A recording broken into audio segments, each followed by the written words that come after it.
The coastal town of Crestwind, perched on the edge of the Pacific, was as picturesque as it was quirky. With its sprawling beaches, cozy diners, and a community that thrived on connection, Crestwind was the kind of place where everyone knew each other, and everyone's business. Daniel Owens, a widowed father in his early 40s, was a man of routine. Tall and broad-shouldered, with sharp hazel eyes and a perpetually furrowed brow, Daniel carried the weight of responsibility like a second skin. Running his late father's car dealership and raising 3 children, 14-year-old Dave, 12-year-old Tommy, and 10-year-old Darlin, left little room for anything else in his life. His mother, Cathy Owens, filled in the gaps, her vibrant, free-spirited personality a stark contrast to Daniel's stoic nature. A former hippie, Cathy still dressed the part, with flowing skirts, peace sign necklaces, and a perpetual twinkle in her eye. One sunny afternoon, Cathy was sitting in the dealership's lounge, sipping herbal tea and reading tarot cards, when Maggie Wells strolled in. Maggie, a 35-year-old retail salesperson and part-time comedian, was instantly recognizable with her wild curls, bold lipstick, and larger-than-life personality. She had a knack for lighting up a room, her quick wit and infectious laugh drawing people in effortlessly. Darlin, ever the precocious child, spotted Maggie first. Dressed in a retro 60s outfit that mirrored her grandmother's style, a fringed vest, bell-bottoms, and round sunglasses, Darlin intercepted Maggie before Daniel could. With a confidence far beyond her years, she launched into a sales pitch. "This beauty here," Darlin said, gesturing to a sleek convertible, "is perfect for someone with your vibe. Bold, stylish, and fast enough to leave the boring folks in the dust." Maggie, thoroughly amused, played along. "You've got quite the pitch there, kid. Does your dad know you're out here hustling cars?" Darlin smirked. "Nope, but he'll thank me later when you buy it." Maggie laughed, hands on her hips, clearly charmed by the young girl's moxie. "Well, I've got to admit, you're better at this than half the salespeople I've dealt with. What's your commission rate?" Darlin raised an eyebrow, her smirk deepening. "Commission, please. I'm doing this for the art." As Maggie doubled over laughing, Daniel appeared in the doorway, a mix of confusion and bemusement on his face. His sleeves were rolled up, and his work boots scuffed, giving him the air of a man who spent as much time on the lot as he did behind his desk. "Darlin," he called, his tone carrying a hint of exasperation. "What are you doing?" Darlin turned, completely unbothered. "Selling cars, obviously." Daniel shook his head, his lips twitching into an unwilling smile. "We've talked about this." "And I told you," Darlin shot back, "you need better sales tactics. You should be thanking me." Maggie, still laughing, stepped forward. "Well, she sold me. If I wasn't already here to buy a car, I'd probably be driving off with that convertible." Daniel's attention shifted to Maggie, and his hazel eyes widened in recognition. "Maggie Wells?" Maggie tilted her head, a playful smile tugging at her lips. "In the flesh. And you're Daniel Owens, aren't you? I thought I recognized you." For a moment, they stood there, the noise of the dealership fading as they reacquainted themselves with each other. Memories of high school flooded back, Daniel as the quiet, focused one, Maggie as the class clown who always seemed to know how to lighten the mood. She'd been friends with his late wife, Sarah, back in the day, and the shared connection hung between them like an unspoken thread. "It's been a long time," Daniel said finally, his voice softer. "It has," Maggie agreed, her gaze flickering with a touch of warmth. "I heard about Sarah. I'm so sorry, Daniel." "Thank you," he said quietly, his expression momentarily clouding before he shifted gears. "So, you're looking for a car?" "That's the idea," Maggie said, nodding toward the convertible Darlin had pitched. "Though I think your daughter's already closed the deal." As Daniel and Maggie went through the car buying process, Cathy wandered over, her long, colorful skirt swishing as she walked. Her tarot cards were tucked under one arm, and her curiosity about Maggie was unmistakable. "You must be Maggie," Cathy said, her smile warm and inviting. "I've heard about you. Sarah used to mention you all the time." Maggie's smile softened. "She was one of the best people I've ever known."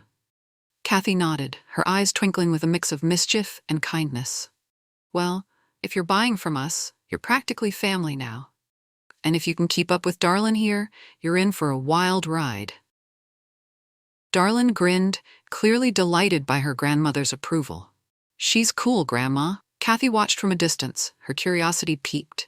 Later, she cornered Maggie, her enthusiasm bubbling over. Daniel needs someone to loosen him up, Cathy said. All work and no play isn't good for him, or the kids. Why don't you help him find his spark? Maggie laughed. What are you suggesting, Cathy? I'm not exactly a life coach. No, Cathy said with a grin. But you're funny, and he needs funny. Take him out, show him there's more to life than cars and soccer games. Maggie leaned against the counter, her arms crossed, studying Cathy with amused curiosity. You're really serious about this, aren't you? Cathy's smile didn't waver. Dead serious. My son has been stuck in a routine for years. Work, kids, repeat. It's admirable, but it's no way to live. You've got that spark, Maggie. You can show him how to laugh again. Maggie hesitated, tapping her fingers on the counter. Cathy, I'm not sure he's ready for that. I mean, it's been a long time, but I remember Daniel being, well, kind of intense. Cathy chuckled. He is. But deep down, he's a good man. He just needs a nudge, and who better than one of Sarah's old friends? The mention of Sarah brought a flicker of sadness to Maggie's face. She had adored Sarah in high school. Her warmth, her laughter, her ability to make everyone feel seen. Losing her had been a shock, even from a distance. All right, Maggie said, softening. I'll give it a shot. But no promises. I'm not a miracle worker. Cathy clapped her hands, her eyes twinkling. That's all I ask. The next evening, Maggie found herself staring at her phone, debating whether to text Daniel. She hadn't committed to Cathy's plan yet, but the idea of reconnecting with him and maybe helping him break out of his shell stuck in her mind. Finally, she sent a message. Hey, Daniel. It was great seeing you yesterday. I'm doing a set at the Laughing Gull on Friday night. You should come. She didn't expect a reply, but a few minutes later, her phone buzzed. Daniel texted War. I don't know if that's my scene, but thanks for the invite. Maggie smirked. Typical Daniel. She fired back. Maggie texted Diz. It's exactly your scene. Trust me. You need a night out. Another pause. Then, Daniel texts back. I'll think about it. Maggie grinned. She'd take that as a win. Friday night rolled around, and the Laughing Gull was packed. The small comedy club, nestled in the heart of Crestwind, was Maggie's favorite place in town. Its mismatched furniture, dim lighting, and walls covered in framed photos of past performers gave it a cozy, lived-in charm. Maggie was backstage, adjusting her microphone, when she spotted Daniel slipping into a seat near the back of the room. He was dressed casually, dark jeans, a button-up shirt, but his posture was stiff, and he looked slightly out of place. Good, Maggie muttered to herself. Let's shake him up a bit. When it was her turn to perform, Maggie took the stage with her usual confidence. She launched into her set, weaving sharp humor with relatable anecdotes about Crestwind's quirks. The audience roared with laughter, and Maggie, ever the professional, kept her energy high, feeding off the crowd. Toward the end of her set, she spotted Daniel cracking a smile. It wasn't much, but it was a start. So, she said, addressing the audience, you ever run into someone you haven't seen in years and think, wow, life really hit them with the responsibility stick? The crowd chuckled, and Maggie's eyes flicked to Daniel. I did this week. And let me tell you, some people need to be reminded that fun isn't a dirty word. Daniel shook his head, but he was smiling now. Maggie finished her set to thunderous applause and made her way to the bar, where Daniel was waiting. You were great, Daniel said, his voice sincere. Thanks, Maggie replied, sliding onto the stool next to him. And you actually came. Color me impressed. Daniel shrugged, a faint smile on his lips. Cathy wouldn't let me hear the end of it if I didn't. Maggie laughed. Well, I'm glad she guilted you into it. You needed it. Daniel took a sip of his drink, his expression thoughtful. You know, I don't remember you being this funny in high school. That's because I wasn't, Maggie said. I was just loud. Took me years to figure out how to make it work for me. Well, it works, Daniel admitted. You've got a way of lighting up a room. Maggie tilted her head, studying him. So do you. You just don't know it yet. Daniel gave her a skeptical look, but Maggie didn't back down. I'm serious. You're solid, dependable. People need that, but you've got to let them see more of you, Daniel. The you that's not just a dad or a businessman. Daniel's smile faded slightly. It's not that simple. No, Maggie agreed, her tone softening, but it's worth it. For a moment, they sat in comfortable silence, the buzz of the club around them. Maggie felt a flicker of hope. Maybe Cathy was right. Maybe she could help Daniel find his spark again. As they left the club, Daniel surprised Maggie by walking her to her car. The night air was crisp, and the sound of waves crashing in the distance filled the quiet. "Thanks for inviting me," Daniel said. "I had a good time." "You're welcome," Maggie replied. "And don't make it a one-time thing, okay? Life's too short for that." Daniel nodded, his hazel eyes thoughtful. "I'll try." As Maggie drove away, she couldn't shake the feeling that this was the start of something. Not necessarily romance, but a connection that could change both their lives in ways they hadn't expected. And for the first time in a long time, she was excited to see where it would lead. Maggie invited Daniel to her next stand-up set at Crestwind's local comedy club, the Laughing Gull. Reluctantly, Daniel agreed, if only to prove to Cathy that he could be fun. The club was small and intimate, with low lighting and the scent of beer and popcorn in the air. Daniel, still in his work shirt and tie, felt out of place among the casual crowd. But when Maggie took the stage, her sharp humor and relatable stories had the audience, and Daniel, laughing uncontrollably. After the show, Maggie found him at the bar, nursing a drink. "So what'd you think?" she asked. Daniel smiled, the lines of stress on his face softening. "I think you're way too good at making fun of people." Maggie winked. "It's a gift." Maggie leaned against the bar, still buzzing from the energy of her performance. The Laughing Gull had been a packed house tonight, and she thrived on the laughter and applause that filled the room. Seeing Daniel there, though, had been a surprise and a challenge. He wasn't her usual audience, and she'd caught herself glancing his way during her set, gauging his reactions. "I mean it," Daniel said, his tone lighter than she'd heard it before. "You've got a way of disarming people." Maggie laughed, tilting her head playfully. "Disarming? That sounds like something you'd say about a security system, not a person." Daniel chuckled, swirling his drink. "Maybe, but it's true. You make it hard to stay serious." "And that's a bad thing?" Maggie asked, raising an eyebrow. "No," Daniel admitted, his smile fading slightly as he looked at her. "It's a good thing. I just don't remember the last time I laughed like that." The honesty in his voice caught Maggie off guard. She softened, leaning closer. "That's what I love about comedy," she said. "It's a reminder that even when life's messy or downright awful, there's always something to laugh about." Daniel nodded, his gaze thoughtful. "You've got a gift, Maggie. Sarah always said you did." Maggie's breath hitched slightly at the mention of Sarah. "She was one of the first people who ever believed in me," she said quietly. "I wouldn't have had the guts to get on stage without her." Daniel smiled faintly, a flicker of sadness in his eyes. "She'd be proud of you." They sat in silence for a moment, the hum of the bar surrounding them. Maggie decided it was time to lighten the mood. "Well," she said, clapping her hands together, "since you've officially survived a comedy club, what's next on your stepping out of your comfort zone tour?" Daniel smirked. "You're assuming I'm signing up for another round." "Oh, you're definitely signing up," Maggie said, grinning. "I've already got plans." The next morning, Daniel found himself sitting at his kitchen table, nursing a cup of coffee, as Cathy bustled around, tidying up after breakfast. Darling was sitting across from him, drawing peace signs on the cover of her math notebook, while Dave and Tommy argued over whose turn it was to use the basketball hoop in the driveway. Cathy noticed the faraway look on Daniel's face and plopped down across from him, resting her chin on her hand. "You look like a man who got hit by a revelation last night." Daniel raised an eyebrow. "Is that what you call it?" Cathy grinned. "So? How was Maggie's show?"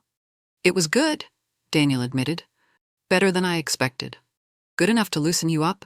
Cathy asked, wagging a finger. "Because you need it." "Don't start," Daniel said, though his lips twitched into a faint smile. "She's already on my case about doing more fun things." Cathy leaned back, crossing her arms. "Good, you could use a little chaos in your life. It's been too neat, too controlled. Life doesn't fit in a spreadsheet, Daniel." Darlin looked up from her notebook, her eyes gleaming with curiosity. "What kind of chaos are we talking about?" Cathy winked at her granddaughter. "The fun kind." A week later, Maggie dragged Daniel to Sammy's Pizza and Billiards, a Crestwind staple where locals gathered for cheap beer, greasy pizza, and competitive games of pool. The atmosphere was noisy and lively, a far cry from Daniel's usual quiet evenings at home. "I'm not good at this," Daniel said, leaning on his pool cue as Maggie lined up her shot. That's the point, Maggie replied, her grin mischievous. It's not about being good, it's about having fun. Daniel watched as she sank a shot with ease, her laughter filling the space between them. He couldn't help but smile. You're way too competitive for someone who claims this is about fun. Hey, Maggie said, pointing her cue at him. If you're not trying to win, what's the point? Daniel rolled his eyes but found himself relaxing as the game went on. Maggie's humor was infectious, and her easygoing nature chipped away at the walls he'd built around himself. By the time they sat down with a pizza and a couple of beers, Daniel felt lighter than he had in years. You're good at this, he said, gesturing between them. Good at what? Maggie asked, taking a bite of pizza. This, Daniel said, searching for the right words. Getting people out of their heads, making them feel normal. Maggie tilted her head, her expression softening. Maybe that's because I know what it's like to feel stuck. We've all been there, Daniel. You just have to find your way out.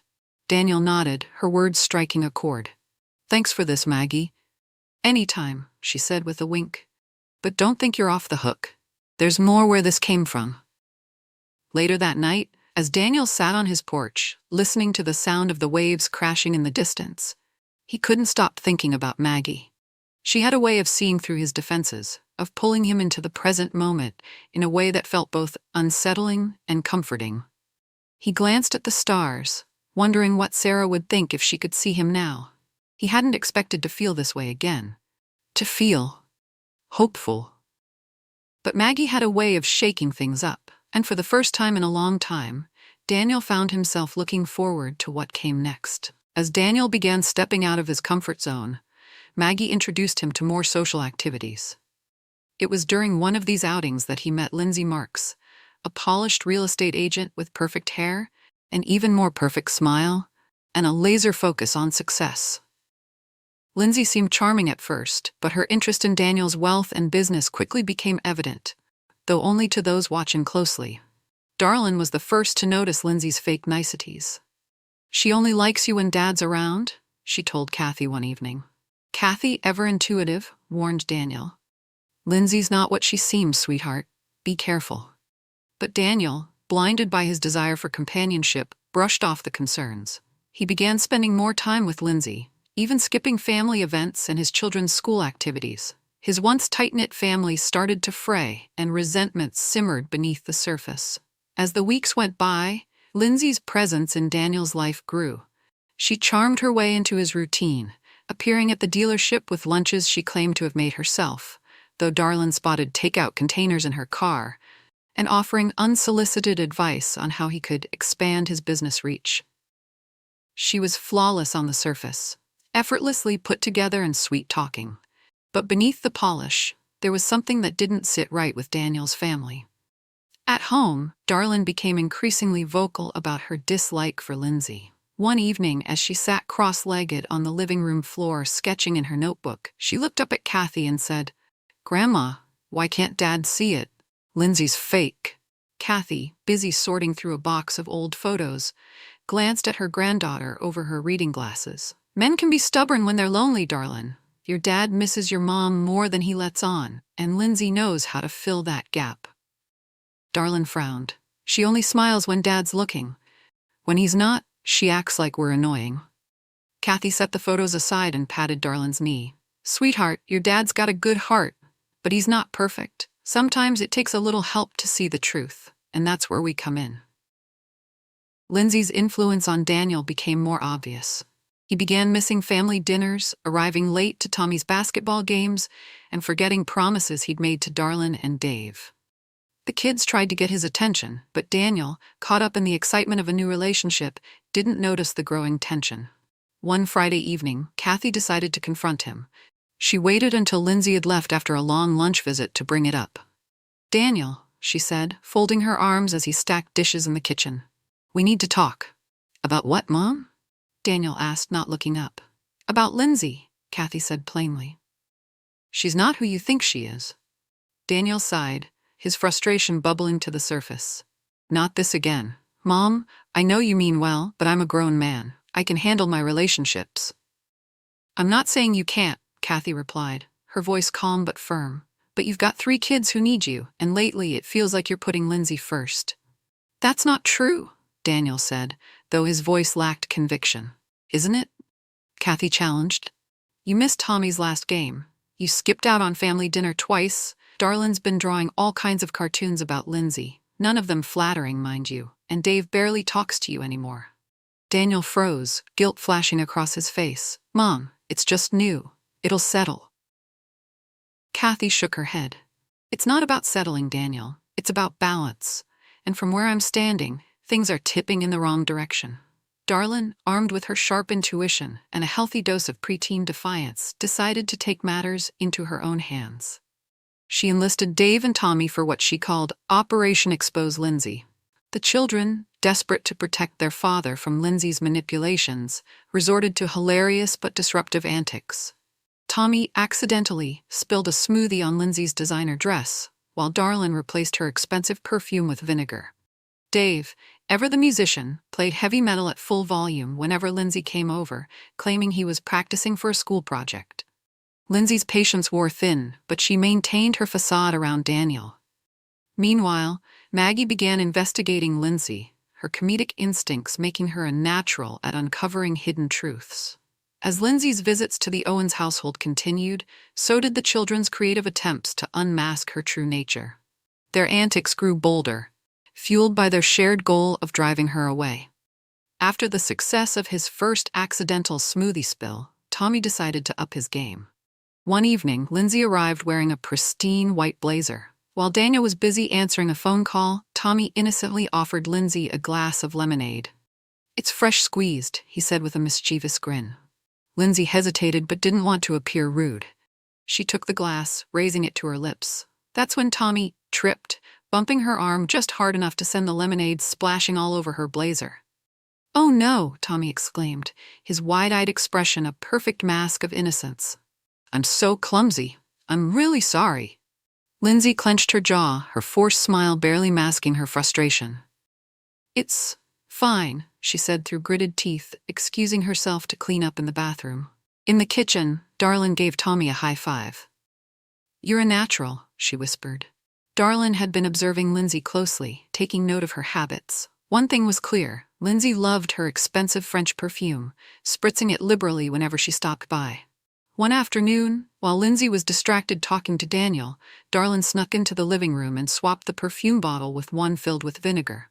The next time Lindsay applied her perfume, the acrid smell filled the room. She froze, her expression horrified as she sniffed her wrist.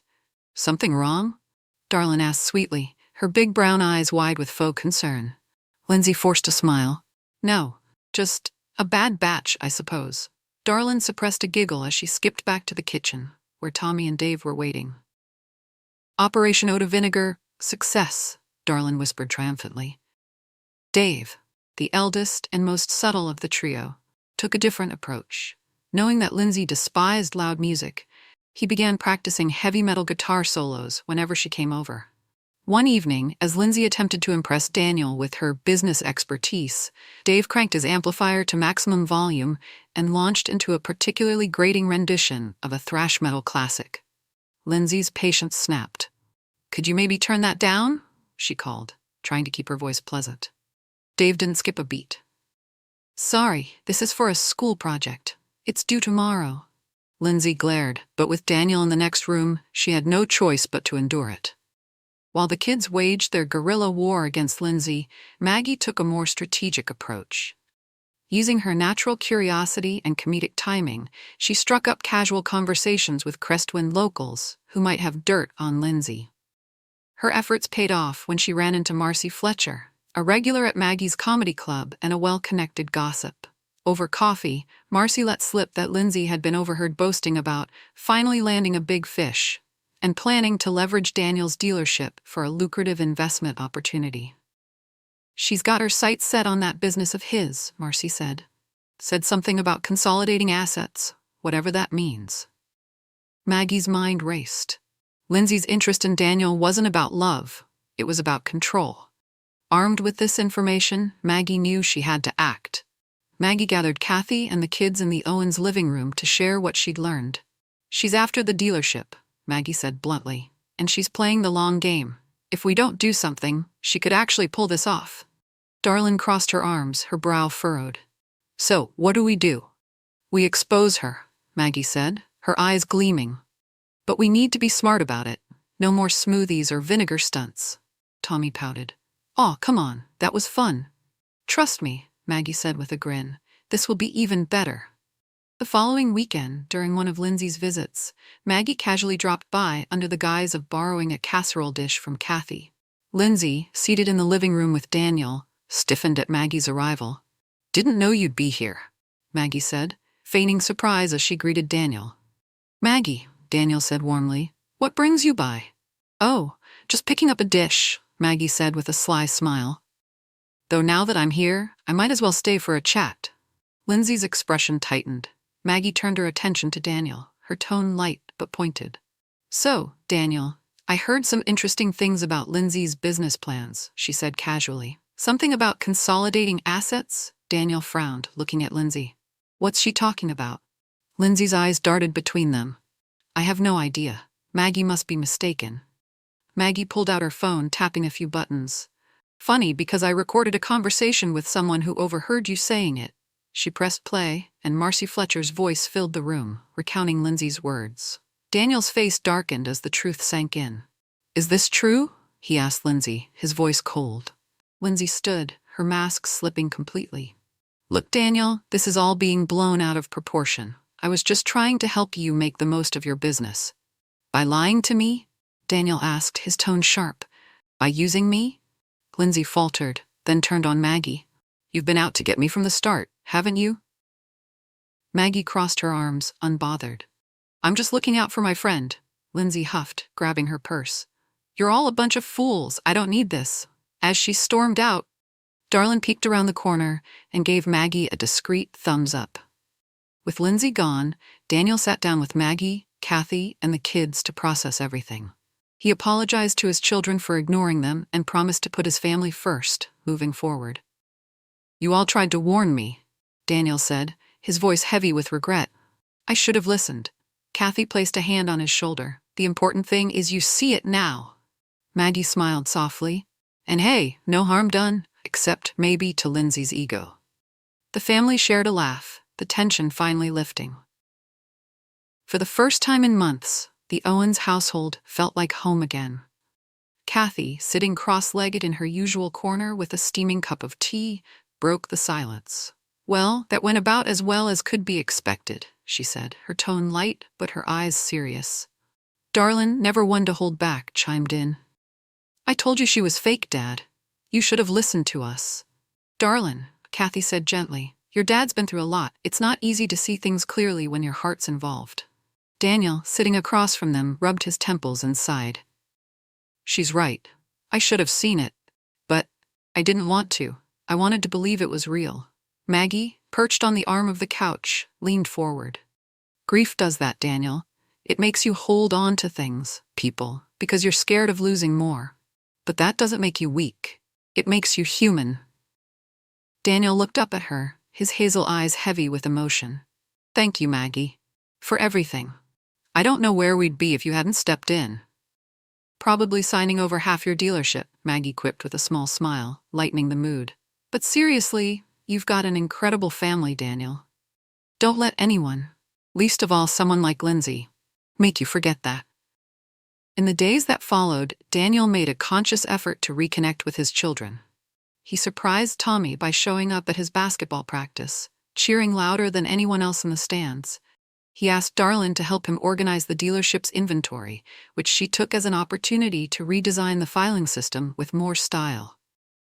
And for Dave, Daniel attended his school's talent showcase, clapping enthusiastically as his son performed an original song on guitar.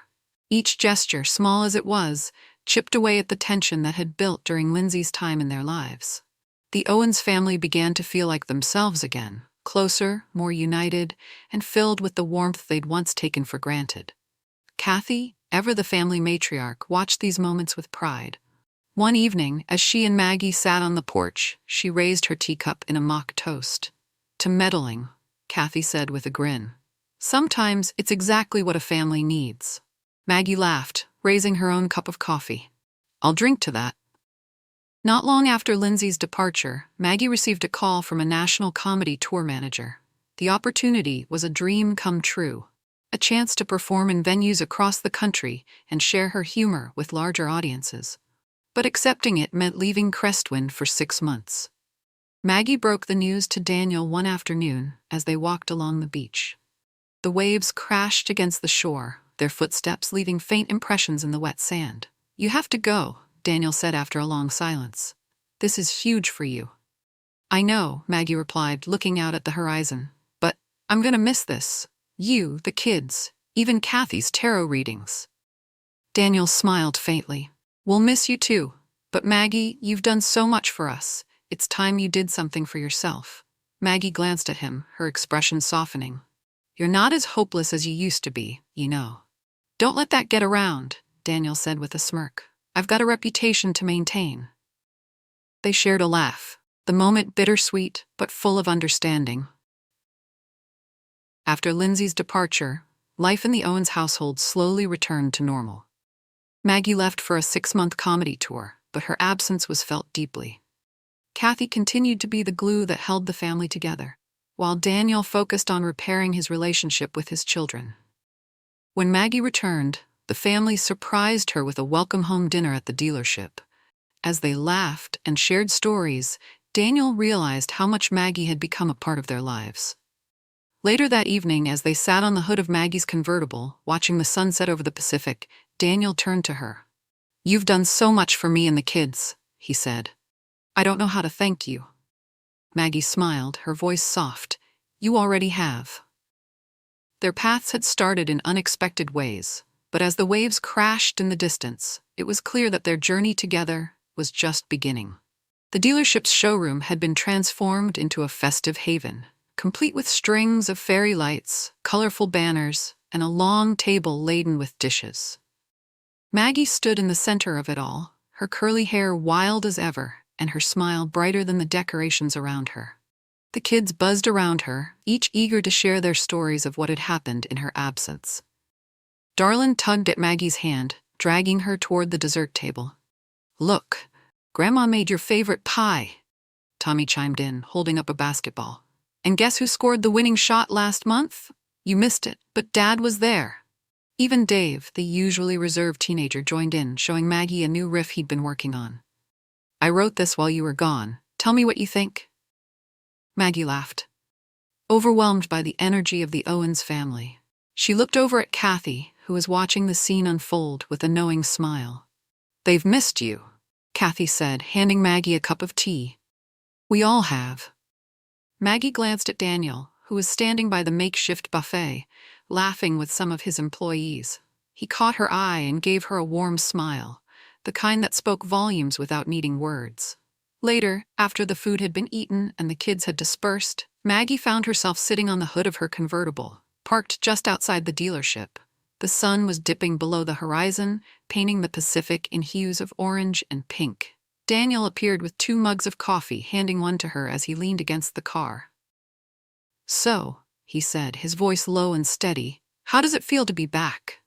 Maggie took a sip, savoring the warmth of the drink and the cool ocean breeze. It feels good. Crestwind has a way of getting under your skin, doesn't it? Daniel nodded, his gaze fixed on the waves. It does, but it's not just the place, it's the people. Maggie glanced at him, raising an eyebrow. You getting sentimental on me, Owens? He chuckled softly. Maybe, or maybe I've just been thinking about everything you've done for us. Maggie set her mug on the car's roof and turned to face him fully. You've thanked me enough, Daniel. Besides, I didn't do anything special, I just showed up. That's the thing, he said, his hazel eyes meeting hers. You showed up when we needed it most. For the kids, for me, you reminded us what it feels like to laugh again. Maggie's playful demeanor softened, and she placed a hand over his. You've done the hard part, Daniel. You've held this family together, and you're doing an amazing job. For a moment, they sat in comfortable silence, the sound of the waves filling the space between them. Finally, Daniel spoke, his voice tinged with hesitation. I wasn't sure I'd ever feel normal again after Sarah, he admitted. Losing her left this hole I didn't think anyone could fill. And then Lindsay came along, and for a while I thought maybe, but I was wrong. Maggie didn't interrupt, letting him work through his thoughts. But you, Daniel continued, his voice steadying, you've been different. You didn't try to fix me or the kids. You just made things better. Maggie felt a lump rise in her throat. Daniel, I didn't come back here expecting anything. I just wanted to help. And you did, he said, his tone firm. More than you know. Daniel turned to face her fully, his expression open and unguarded. I don't know what's next, Maggie. For me, for us. But I know I don't want to figure it out without you. Maggie's breath caught, and for the first time she found herself at a loss for words. She searched his face, looking for doubt, but finding only sincerity. You're serious, she said finally, her voice barely above a whisper. Daniel nodded. I am. Maggie let the words sink in, a small smile creeping onto her face. Well, Mr. Owens, I guess you're stuck with me. Daniel laughed, the sound carrying over the sound of the waves. I wouldn't have it any other way. As the sun dipped below the horizon, painting the sky with its final colors, Maggie leaned against Daniel's shoulder.